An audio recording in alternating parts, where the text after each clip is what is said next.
Good morning, family. Okay, so I'm doing the next part of the Genesis series that God had me do. I was thinking about the video that I did yesterday, or not yesterday, but last week, I think Sunday. And it was a little bit unnerving because I'm like, God, you have me doing, these videos. It's so much that I don't know, but God has let me know that as part of me learning to teach. I'm more prophetic. Like I'll get information and visions and instruction in that measure. But teaching, you got to take your time in it. And that is a gift for me, is research. Because I used to do, like when I was in college, getting my bachelor's, I graduated early and with honors because I loved researching and mixing that. And same thing with when I got my master's. I graduated early then too with honors. So I think in some level God's merging those two things together to helping me learn to teach better. Nonetheless, that's why this is so unnerving, because I feel like there's so much more that I need to say or learn. Okay. Now before we start, I just want to pray because I want to bring the Holy Spirit into this moment. Universal Creator God, thank you so much, God, for this day you've allowed us to see, for watching over us and protecting us with your Holy Spirit. In this moment, God, let the words of my mouth be ushered and used by the Holy Spirit.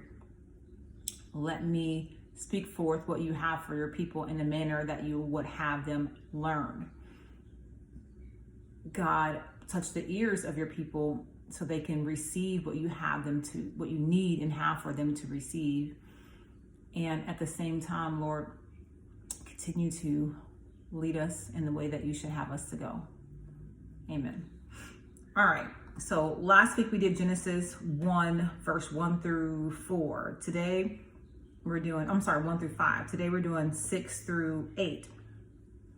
But I'm going to end up touching up on a little bit of part 1 too, as I kind of go in through what I'm grasping for Genesis 1. Okay. Now Genesis 1 verse 6 says, "And God said, let there be a firmament in the midst of the waters, and let it divide the waters from the waters. And God made the firmament, and divided the waters which were under the firmament from the waters which were above the firmament. And it was so. And God called the firmament heaven, and the evening and the morning were the second day." All right. So I already learned from the beginning of Genesis 1 that God is a God of order. I mean, even when you start, the first word says in the beginning. That's first. It's starting a flow. And it evolved from that level to God said something, God made something, and then he labeled it. He did that in this same passage. He did that last week when we did it, and he did the same thing this week when he was creating the heavens and the earth. And at the beginning of last week, he called that creation the first day. And he called this the second day. So it's just a lot of order. And they say God is not an author of confusion. He's a God of order. And the things that you see God do, you can also do. I think that's important. And so I'm kind of, if we do believe that God is a God of order, then what's in the very first beginning of this book could be a foundation or precedence for all the other things that we build upon. I'm hoping that as we go on, we will both learn something about that, because God did want me to do this for 7 days. So I didn't know that when I first started, but I know now that God created the earth in 7 days, created the world in 7 days. And I'll learn more about that. And I didn't know that until God gave me, as I learned today. Okay, so backing up, we're going to break up what I'm reading. So God said in verse 6, let there be a firmament. Okay, so that word firmament means a vault or arch in the sky, a curve, right? in the midst of the waters. Here we are again with the waters. I find that water is important to God. It's important to creation because in Genesis 1 verse 1, I understand it that there was already darkness and water in the beginning. And then God took that and made something else. That's how I understand it, because it says, in the beginning, God created the heaven and the earth was formless and empty. Darkness was over the surface of the deep, and the spirit of the water moved upon the face of the waters. And God said, let there be light. And then there was light. And God saw the light, it was good. And he separated the light from the darkness and called the light day and called the darkness night. And there was evening and there was morning. And that was the first day. All right. So now here we are again. God takes something. He takes this firmament, or he takes the waters, and he divides the waters and puts a firmament in the middle of it, a vault or an arch in the sky, right? And well, so basically above the firmament is waters, and he divided that with the firmament, and underneath that is more water, right? So you take the water and you put in the midst of it firmament. You put an arch or a vault in the sky. And God made the firmament and divided the waters which were under the firmament from the waters which was above the firmament. And it was so. And God called the firmament heaven, and the evening and the morning were the second day. Here we are again with the evening and the morning. All right, that seems so simple.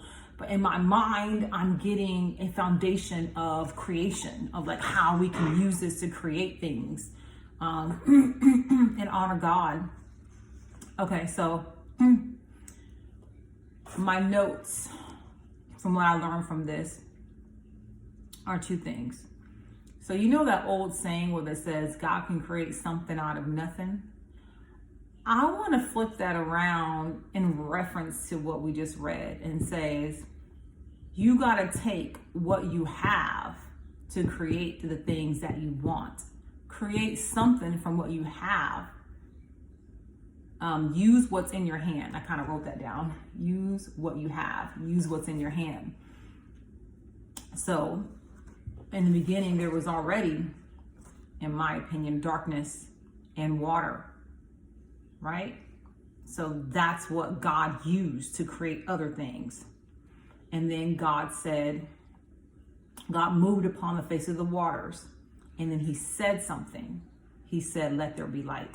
Same thing here. God used the waters and created a firmament. He used what he had. He created the firmament, right? Same thing. God said, let there be a firmament in the midst of the waters. That's verse 6. So he used what he had. He said something, and then he did it. And then he labeled it. God, I thought that's so powerful. A lot of times we want God to do something for us, which, I think is important, but at the same time, we can be, God left some kind of blueprint or an example. Using what we have. Our bodies are made of water. Using what we have. There's so much unknown. God is in the presence, in the midst of our temple is God in the spirit. So use what you have. Take something. Say what you want it to be. God said it. Then do it. Act on that. That's the faith you have to believe the things that you want to receive, and then label it so. You can still do that without it actually coming to fruition, and then have faith that God will do the rest. You might not even need that if you have faith in the creation process. So I know I'm honing into this, but I'm going to say it again just so I can get it out the way I want to get it out. Genesis 1 verse 1, in the beginning, there's the beginning, God created heaven and earth. The earth was formless and empty, And there was darkness upon the surface of the deep, and the Spirit of God moved upon the waters. We already have darkness and we already have waters. So take what you got. God did it. So why can't we do it? God did it. He needed something. And if you say, no, he didn't need that. Well, God is the something that God needed, right? God is God. And he looked at that and said something, let there be light. And then something about dividing it, because he separated the light from the darkness and labeling it. So he took something, he said it, he made it, and he labeled it. Took something, said it, made it, and labeled it. 4 steps, same thing. He separated the darkness from the light, because there was darkness, and he created the light. Let there be light. Then he separated those 2 things, and he labeled it day and night. And that was the first day. He labeled it again. It's so important to have order. He's giving it, words have power. He's giving it power, identification. He's giving it substance, that faith thing that we need. And then God said on verse 6, so we already have, so God said, let there be a firmament in the midst of the waters. Here we are again in the waters that was already there. Let there be a firmament in the midst of the waters. Let there be an arch or a vault in the sky. You take the sky and then let it divide the waters from the waters. Put the firmament in the middle, divide the waters from the waters. Same thing he did with the darkness, created it light, right? And God made the firmament and divided the waters which were under the firmament from the waters which were above the firmament. And it was so. Here we are. He took something, he said it, God said, let there be. And then he made it, he did it. And then he labeled it. And God called the firmament heaven. And we'll learn later that he called this portion, he made dry land and made it earth. And the evening and the morning were the second day. And then he labeled the totality of the thing that he created. I don't think that was by mistake, because it's the same thing he did previously. And because God's a God of order, here we are again, labeling, and then giving it meaning. Kind of like what he did with Noah, label things. You take these things and you label them. You give them a name. I think that's so important. Take that however you would. The questions that this leaves me with, and hopefully we will derive the rest of it as God continues to evolve and usher in the Holy Spirit in this lesson that is to ensue, is I said, God, why did you need another day? Like, why do we need 7 days? You could have did all this in 1 day. I'm trying to figure out why God didn't just do it in 1 day. I'm hoping that I understand that over time. The second thing that makes me think is because he did it in more than 1 day, he, from what I understand, did it everything in 7 days. 7 days is an important number to God. And the order, the sequential order is important too. Then, as you know, he called it day. That's the first time we hear the term day from God. Day, you divide the day into evening and divide the evening, from morning and evening. That's what we get. God takes something, substance, the day, and divided it again. So you take what you got. What do you need from God? Look around and see what you got. What is in your hand? Use that as your foundation.